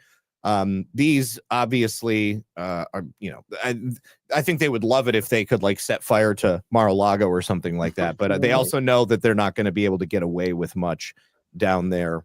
So it just makes a lot more sense that they would go someplace where they're going to have coverage. And that's going to be places like this, right? Places like Look Phoenix. at Colorado. Look at it's all over the state. There's been articles coming. Yeah. Oh man. It's there's supposed to be one in my town. Now, when in 2020, when Antifa came here to try and do a thing here in Castle Rock, the dads of Castle Rock showed up armed and didn't interfere with them, said, you're absolutely allowed to protest. We'll stand in defense of your right to protest. But if you start destroying shit, we're going to have a problem. You don't do that in this community. And they did their little rally thing and they left. Mm-hmm. That's how it should be done. Is the men. All right. So somebody had asked me to show the Brevard County Sheriff's because they had a pretty based press conference. Also, Ron DeSantis had an appearance. I think it was he went on somebody's show and he basically said, down here in Florida, we have a law where if protesters surround your car, you can use stand your ground. You have the explicit permission to drive over them to protect yourself and your property. So you don't need to wait for them to, you know, smash your windows and pull you out of the car. You can just drive over them. But here is the Brevard County Sheriff, and he's awesome. It's frowned upon, but well, you know, I mean, I'm not suggesting that you do it, but I'm suggesting that you do whatever is required to save yourself and your family or your car. You don't want to have to make an insurance claim. Yeah, if you try to do that, you will be arrested and prosecuted to the fullest extent. You will get no sympathy. You are basically required to allow them to pull you out of your car and beat you to death if that's what it takes. That's especially if you're white. I'm not trying to get Reginald Denny. Well, dude, I was at that. I was right there when Reginald Denny got pulled out. I'll tell that's a story for another time. Holy shit! But yeah. Okay. Well, we'll see what pops off this weekend, and then you can tell us on the next episode. Sounds good on the next one. Yeah, maybe next week. So here it is. So I'm gonna break it down for you. All right. And if somebody wants to know what I mean by turn violent, all right, this is what I mean. If you resist lawful orders, you're going to jail. Let me be very clear about that. If you block an intersection or a roadway in Brevard County, you are going to jail. If you flee arrest, you're going to go to jail tired because we are going to run you down and put you in jail. If you try to mob rule a car in Brevard County, gathering around it, refusing to let the driver leave, in our county, you're most likely going to get run over and dragged across the street. Yes. If you spit on us, you're going to the hospital and in jail. If you hit one of us, you're going to the hospital and jail, and most likely get bitten by one of our big, beautiful dogs that we have. If you throw a brick, a firebomb, or point a gun at one of our deputies, we will be notifying your family where to collect your remains at. Because we will kill you graveyard dead. We're not going to play. This has got to stop. You're watching what's taking place out there. You're seeing police officers that are being attacked, being spit on, being put in harm's way just for doing their jobs. You're seeing ICE agents that are being targeted for doing their jobs. And you're seeing obstructionists that are doing all of this, standing in the way of law and order. Amen. I love it. I love it. Mm-hmm. So yeah, Pretty affordable. What's that? I'm looking at property values in Brevard County. Yeah. Let us see. What do they got? I mean, the market is good for buyers right now. Yeah. And if you need a house, Ash, I mean, Lisa can help you out. Nice. Yeah. Yeah. I need to move next year because my landlord is selling this house, and we've been talking about going back to Florida. Get down here. Yeah, go to Florida. It's great. Also, you can homeschool your kids, and the state of Florida will pay you like $7,500 a year per child, so that so that you can educate them to the best of your ability. My neighbors do it. They've got 5 kids, and they homeschool them, and it more than pays for everything. Can you start a homeschool university? I mean, sure. I don't see why not. Florida is a great state for so many reasons, and in 2026, they are working on getting rid of property taxes altogether. Love it. Yeah. Beautiful. Yeah. That's Love it. oh man. Yeah. Ron DeSantis has been talking about that a lot recently. I mean, it is quite literally theft. Like the idea that you could pay your house off and you still got to cut a check for thousands of dollars every year to the county. It doesn't make any sense. They have plenty of a budget surplus down here because they're really good with spending money. Yeah. All right. Should we do rants? Yes, but before we do, I did want to play this this one-liners video. It's only I've got 2 of them. They're both a minute long. So this is pretty good for AI. Let me see here. Okay. To say that the operation has left you completely blind. Oh, I see. Oh, cool. Then forget I said anything. Hello, my wife is going into labor. Is this her first child? No, this is her husband. Hey, do you have any books on turtles? Hardback? Hardbacks? You ever say? Yeah, with little heads. I'm sorry, sir. Your dad was pronounced dead. Oh, I can't believe I've been pronouncing it wrong all this time. Hey, James, I've got your test results here. Did I pass? You will. Soon. How did you find your steak, sir? Well, I just looked next to the potatoes and there it was. Hey, I saw a deer on the way to work this morning. How do you know it was on its way to work? Hey, are you nervous? Yes. Is this your first time? No, I've been nervous many times before. To say that the Dads. Yes, this is the dad's one. This is the dad's one now. Okay. And this is also very impressive because all of them look like 80s sitcoms.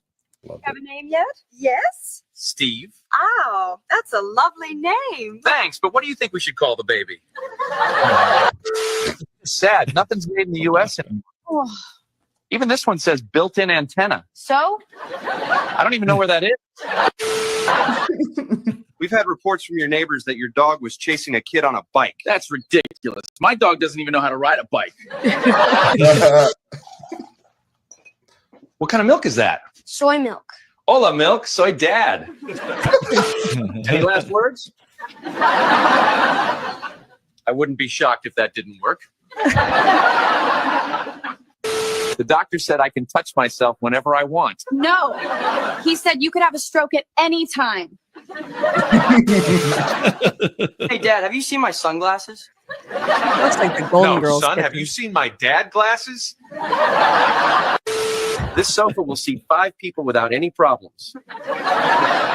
Where am I going to find 5 people without any problems? That's awesome. Yeah, pretty good. Pretty good. Happy Father's Day to all the dads out there. Shout out to the dads.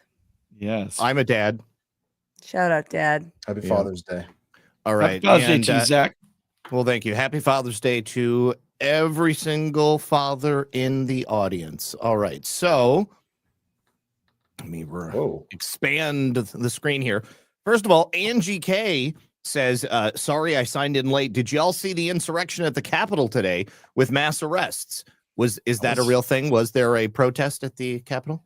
Was that John? It was John. It was definitely John. Yeah. Okay. Just John. Just John. John with his sharpened pole. What happens? Did funny. you get that all Heiser scrapper as a monthly supporter?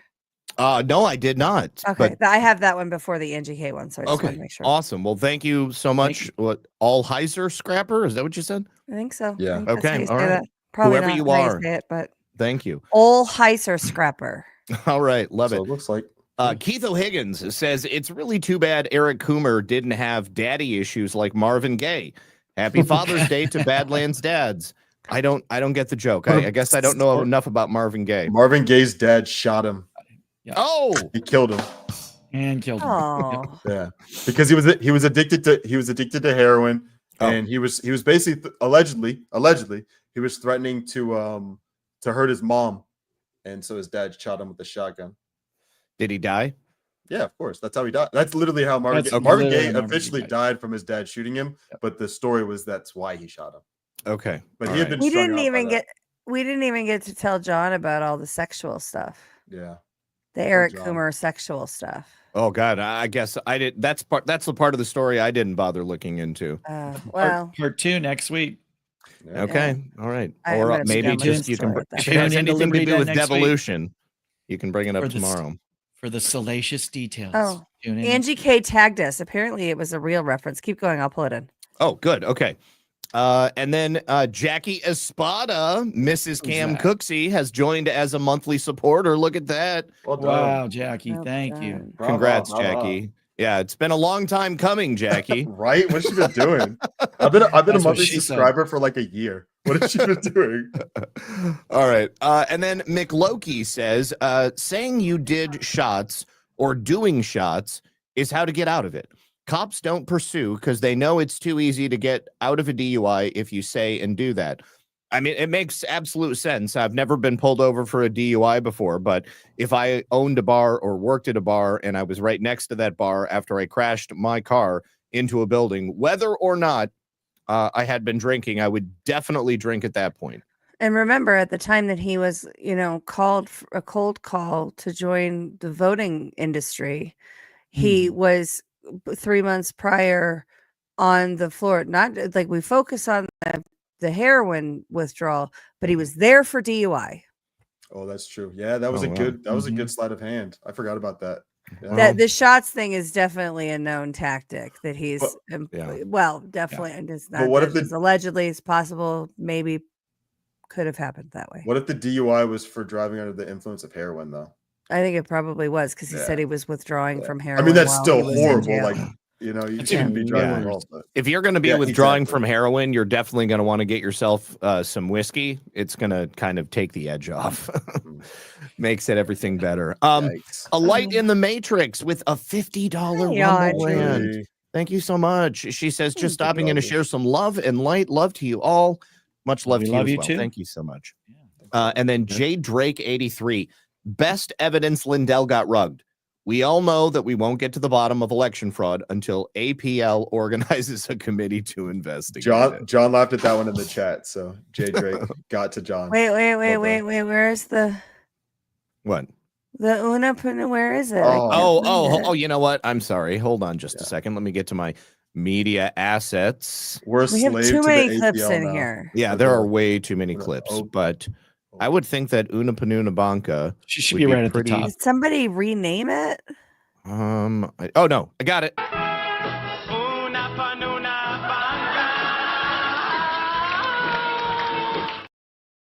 Classic. Never gets old. Angie K says Louis Gohmert also talked about Hammer and Scorecard before the FBI took him out with the lies about Paxton. He quit Congress to run against Paxton and lost. Then they impeached Paxton. Wake up. Yeah, I don't think anybody here was saying that Hammer and Scorecard wasn't real. I was just commenting on the fact that this would have been the perfect time to like reveal this stuff in the context of Lindell's trial.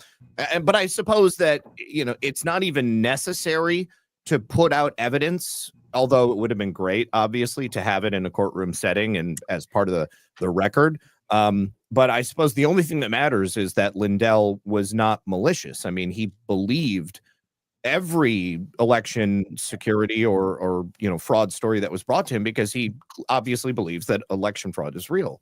So you can get to malice two different ways. Oh, one is that you knew it was false and you said it anyway. Okay. With the intent to harm, Yeah. right? The other is reckless disregard for the truth. And nobody is saying that Mike Lindell doesn't believe what he's saying. That's I'm told, I wasn't there, but I'm told in the plaintiff's closing argument that they said that. They're saying that he should have known it was fake. And that because of that, he had a reckless disregard for the truth. And the thing I think is so funny about that, this came out during Halderman's testimony. So Halderman said he should have known all of the experts. There was a letters act. Did you know there was a letter signed by 59 cybersecurity experts that said there was no way that the election was hacked? CISA came out, said it was safe. Everybody said it was safe. So he should have known. At the same time, Halderman was contracted by the government of Michigan to counter the interim report, and he didn't have a draft report until March of 2021. But Mike Lindell should have known in December, January that it was fake. Mike, he talked a lot in the trial, and it without the evidence, it sounds kind of ridiculous that I just assumed they were blockers. And he talked a lot about blockers, right? I was trying to get the evidence out, and I had all these blockers. The media wouldn't talk to me. These government officials wouldn't talk to me, but these ones did. And blockers. Halderman kind of demonstrated what the blocking was like when he was testifying about the landscape after 2020, and then just the year before Kill Chain came out. Yeah. Did that come up at all? I mean, they played clips. Yeah. Oh, okay. All Good, right. Cool. They played the clip of DEF CON, the voting village DEF CON part. Yeah.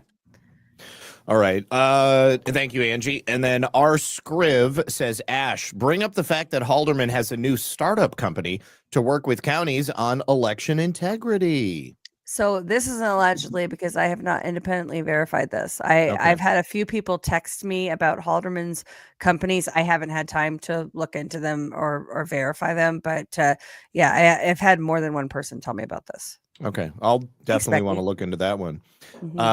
Keith O'Higgins says, with all this ancillary election evidence of problems in Colorado, Arizona, Georgia, Michigan, don't forget about Pennsylvania, why wasn't Sheriff Darleaf's findings entered as evidence? And is Lindell in an attorney trap like General Flynn?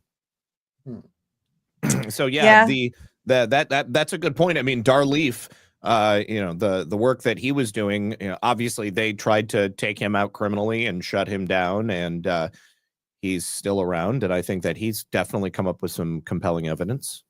Yeah, Matt DePerno came up in kind of the same context, and Halderman was asked, do you think that, and they have ongoing litigation that involves Halderman, apparently, and do you think that Matt DePerno is a credible expert or whatever, credible witness? And he said, no, but his reason for him saying no is that, well, he's been indicted. General Flynn, he lied to the FBI, so he's not credible. Like that was Halderman's answer to everything. I think it would devastate Halderman if he was slapped with a felony. That would be amazing. Well, we'll see what we can do on that one. G Fontez 119 says, the most common answer to the question, how many drinks have you had, is just or only 2. More than 90% of the time. Ask Alpha or any cop, that they will tell you that that's the response almost every time. I mean, I think that every single time I've seen someone get pulled over for drunk driving, regardless of how obviously drunk they are, that 2 is the answer that I tend to see, because it's a reasonable number, and it's also something that could push you over the edge, but it's enough for you to think maybe it won't push you over the edge. But at least admitted to drinking rather than saying like I just took 10 shots. Now, don't take my word for it, but I'm almost positive when we were in health class in high school, they told us that 2 drinks in like 2 hours, or not 2 drinks in 2 hours. It was like 2 drinks within an hour would push you to the legal limit for most people, like a normal size. It was obviously bullshit, but like, because it depends on your weight and all the other stuff. But like, that was the standard. So I think that's why people lie with that one, at least for my age group. And then deplorable number 1 says there's a group of skinheads that are anti-racist called sharp skins. Sharp means skinheads against racial prejudice. That is absolutely 100% correct. And then also said, I feel like I owe Eric Coomer an apology now because I was I did not encounter that in the 90s in Atlanta. I feel like skinheads. I'm going to withhold the rest of it, but yeah, there's a much clearer racial divide in Atlanta where the people identifying as skinheads would probably have overt feelings about certain racial groups. Yeah. In the 90s, certainly. Yeah. Times have changed here. And then deplorable number 1 also says it's odd that these protesters don't come to small rural towns like the one I live in Middle Tennessee. I can't for the life of me figure out why. And that's called sarcasm. Keith O'Higgins, can cucked cops check for cock rings? Ask Alpha Edition. Oh, God. Angie Asking that on Y Chromes. Angie K, again, she said, I tagged Red Pill and Ash on X. We're going to pull that up in a minute. Yeah, I don't see it, though. Okay. Snowcat Operator says, rest in peace, Les Cranop. Yes, everyone, if you didn't know, Cranop did end up passing away several days ago. And God rest his soul. He was a real one. He was a fixture in the community. He had been around for so long. I met him at the very first event that I ever did in person. And he was a great guy. Absolutely incredible human being. Yeah, amazing. He will be sorely missed in this community. Yes. Black Hat Destroyer says, did you guys see the poll that Charlie Kirk posted? Look at these results before the dude decides to take it down. I will pull this up here in just a why is it? Oh, there we go. Okay. I'll grab this and we'll look at it in a moment.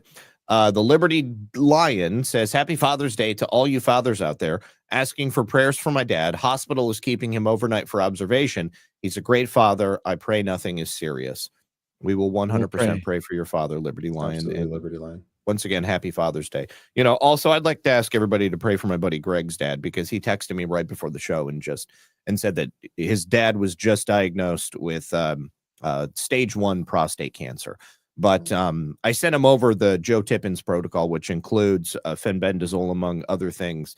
And fenbendazole has been shown to exhibit tremendous success with prostate cancer and even metastatic prostate cancer, like after you're stage 4 and it's like moved on to other areas of your body. So I'm hoping that Greg's dad is going to be okay, but definitely keep him in your prayers as well, guys.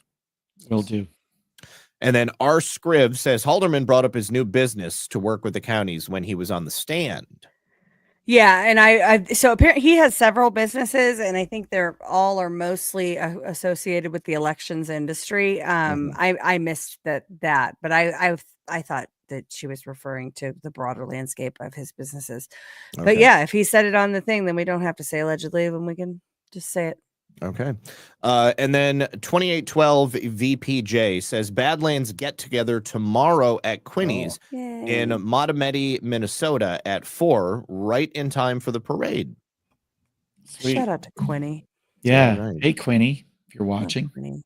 And then Black Hat Destroyer also says, looks like Loomer is putting out a false flag message, just posted an hour ago, screenshot by Julian's Rum. So this is the one thing that I am especially worried about when it comes to the Israel-Iran war, because Israel would like nothing more than for the United States to get enveloped in another forever war in the Middle East. And if Israel, if Iran is blamed for an attack in America, like say tomorrow during the parade or something like that, then of course, the Lindsey Grahams of the world are going to say that we must, for the sake of the nation, get involved in the war in the Middle East. Now, let me change to the screen here. Okay, I have the thing. I have Angie's thing if you want me to pull it in. Yeah, get it ready. So for the first one was from Charlie Kirk. Should the U.S. get involved in Israel's war against Iran? And that is a devastating result right there. No. A lot of votes. Yeah, nearly 500,000 votes. No, 89.7%. 90% say do not get involved in Israel's war with Iran. I think that speaks volumes. And then Julian's Rum shares a screenshot of Laura Loomer. Don't be shocked if we have an attack on U.S. soil by Iranian proxies. I fear a lot of people are about to be exposed to more Islamic cultural enrichment. Millions of Iranian proxies are living in the U.S. We don't even know who some of these people are. I predict we will be attacked. And Julian says, and here comes the false flag. Yeah. And let me remove myself and Ash. All right. So Angie's flexing because she thinks that her protest riots supporting police are gayer than mine. they might be. I think she's right, though, because theirs are called poets. Police beautiful. Outreach and Engagement Officer. Because these are not even real cops. They're like Shakespeare. These are They're fake poets. cops. Yeah, all the world's Yeah. stage. Free expression is a cornerstone of our community, and the Seattle Police Department is committed to facilitating that right. Lots of you are preparing to protest this weekend, and some of you might even be heading out to your first protest ever. Here's a brief overview of what you can expect from Seattle Police Department when you're at a demonstration. When you see our officers at protests, you'll often encounter the Police Outreach and Engagement Team, or POET officers. They are specially trained to speak with organizers and the community before protests, aiming for facilitation, not confrontation. Their role is to communicate, build rapport, and help protect everyone's safety. You might hear officers using amplified sound to communicate important information or instructions like, "This is a riot, please disperse." If you don't be triggered by the loud noises, please approach a POET officer and they will get you assistance. Angie, you win. That's definitely gay. that is super, super gay. Wow. All right, you guys. Well, that will do it for tonight. I want to say can I say one more thing that would be Sure. hilarious? Absolutely. And this is pure speculation based on hearsay, not admissible in a court of law, but I think it would be hilarious if the Chaz pops up again in Seattle and they occupy, and then they take the POET officers hostage and they can't negotiate and facilitate their way out of it. Yes, please. We can be like, please. free the poets, like Do that. You know, obviously, I don't want anybody to be harmed in the making of that glorious movie, but it would be delightful to watch. Yeah, that'd be hilarious. I'm going to That make would an be fun AI to- video of that now. So Yes. Real quick, if any of you guys have AI, will one of you make a video of not the Coomer guy, but an insane clown posse type character crashing a big truck into a building? That's all I want. I'll see what I can do. Awesome. I can at least make a thumbnail for you. Yeah, I don't have those Thank you, skills, man. but I Yeah. am anxiously awaiting your creation. Yeah. So it looked the other night like a new Chaz was about to pop up. They had set up barricades and they were lighting Don't fires. tease me. Well, it got broken up because they started shooting mortars at the bike cops, and then the bike cops moved in and started nabbing people and batoning them and hitting them with pepper spray. So, but where were the poets? Where were the poets? What about the poets? The poets, they were drinking lattes and doing spoken open mic night up the street with some of the other rioters. So, all right, you guys, stay safe. I'm be careful. probably Head on not a gonna. Zach, Yeah. What? Keith O'Higgins, one more. Do you have Oh, it? he did. Oh, Yeah. they should have a poet parade for that guy from Nantucket. What you mean? Like there once was a man from Nantucket? Is that? Yes. Oh, wait. Oh, yeah. That's the makes highbrow. That's the kind of highbrow poetry Keith O'Higgins is in. Oh, hang on. Okay, we can't go yet. Sorry, but Uh-oh. Angie, that was not what Angie tagged me in. Somebody else tagged me in that. So thank you to whomever has the that was Seattle brilliant. tag. And sorry, Angie, for misunderstanding. But apparently there was a insurrection today. Okay.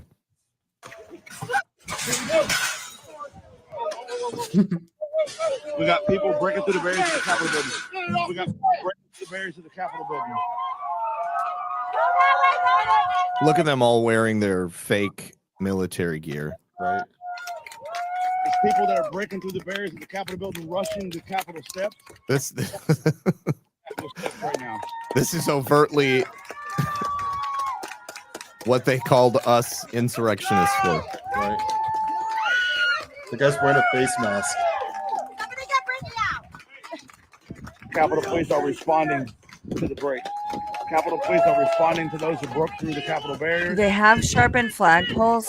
They don't seem to have any No, flagpoles. just their hands. No. Okay, apparently. Thank you, Angie. And I'm sorry that I mistook you. Wow. I feel very unsafe. I think that's a threat to democracy, and that those people need to have their lives ruined for about the next 15 years. I'm just glad John made it out safe, man, from that. I don't think he could have gotten through it, you know? Oh, gosh. All right. Yeah. Well, appreciate y'all. Happy Father's Day. Did you do Keith O'Higgins? Did I miss you reading that? I did. That was the Okay. man from Nantucket. There once that's was a right. man from Nantucket. Okay. Yeah. All right. He's So we don't have an outro video, so we'll play one of my famous lines from Baseless Conspiracies. And please hit the thumbs up or the like yeah. button wherever you're watching us. Like if you're that. watching us on Yes. X. And by the way, Heart, real you quick, know, but- there will be no audio files tomorrow. No. Brad is still traveling back from Jersey back to Alaska, and it's like a 72-hour journey for him. So we will be back the following week, and we'll have a nice little tribute to some of our fallen fellow patriots like Les and Kimberly. So tune in next Saturday for us. Yeah. I got my show at 7:30 Flow. Jackie's actually gonna be my first official guest. I know she was on last week, but I'm gonna actually interview her and stuff on this one. So I'll try. You know what I'll do, Jay, is I'll throw in like one or two what I think are kind of enjoyable songs, and just to have the music flow going, because I like to have music on my show too. But whenever you guys have like really good songs, not that metal shit, but when you have really good songs, I don't like to play music. We'll play some good stuff next week. It's the first day I'm of just summer. kidding. We're gonna have a little summer theme next week. So it'll be very upbeat. The all butterflies and rainbows on audio files. No headbanging next week. Cam just insulted all the metal fans in the audience. By the way, metal fans, I'm totally kidding. My first concert ever was Summer Sanitarium.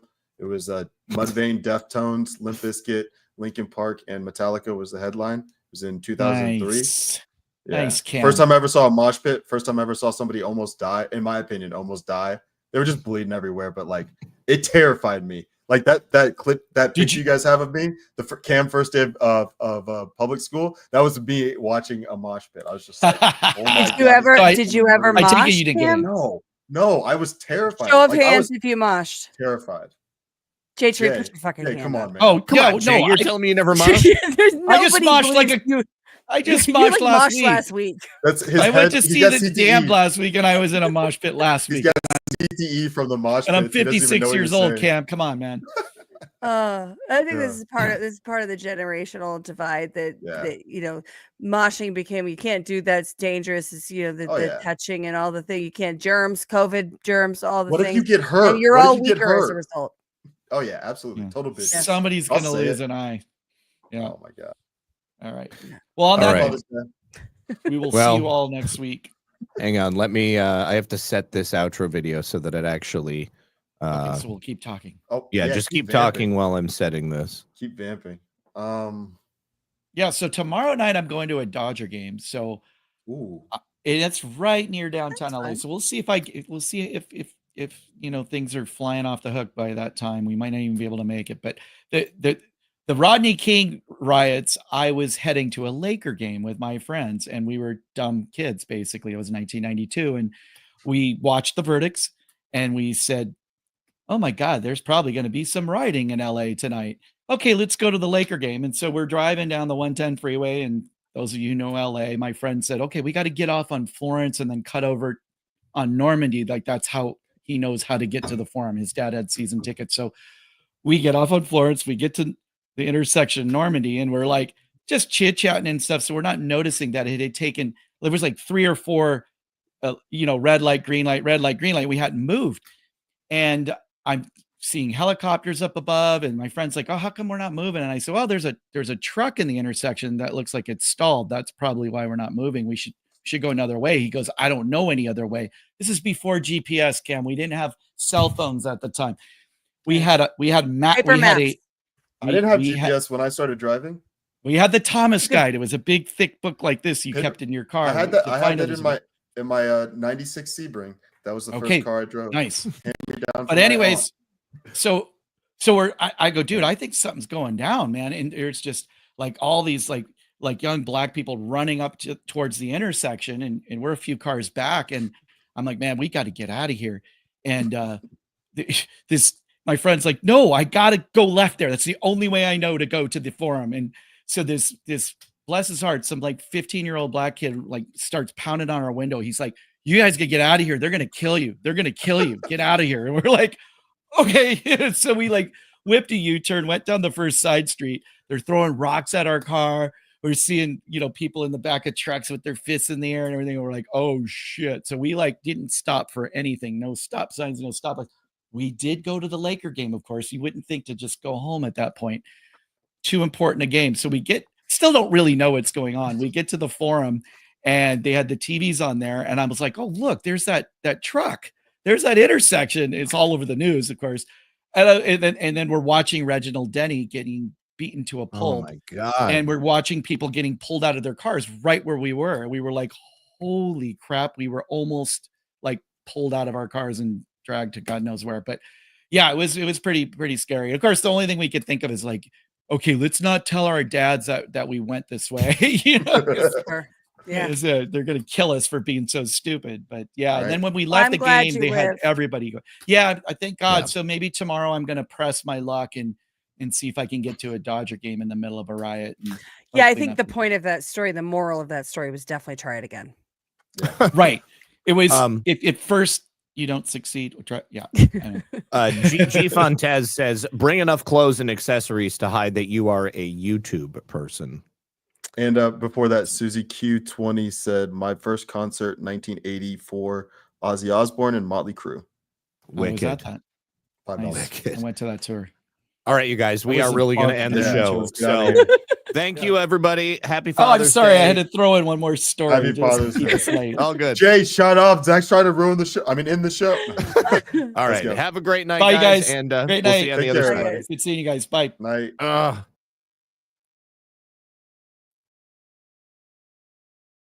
Dude's definitely a virgin, but okay, right here.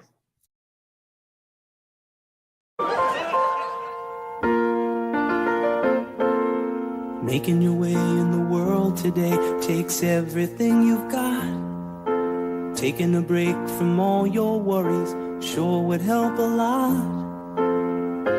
Wouldn't you like to get away?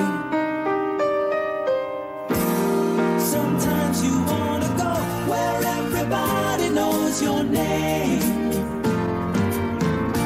and they're always glad you came. You wanna be where you can see our troubles are all the same. You wanna be where everybody knows your name. You wanna go where people know people are all the same. You wanna go where everybody knows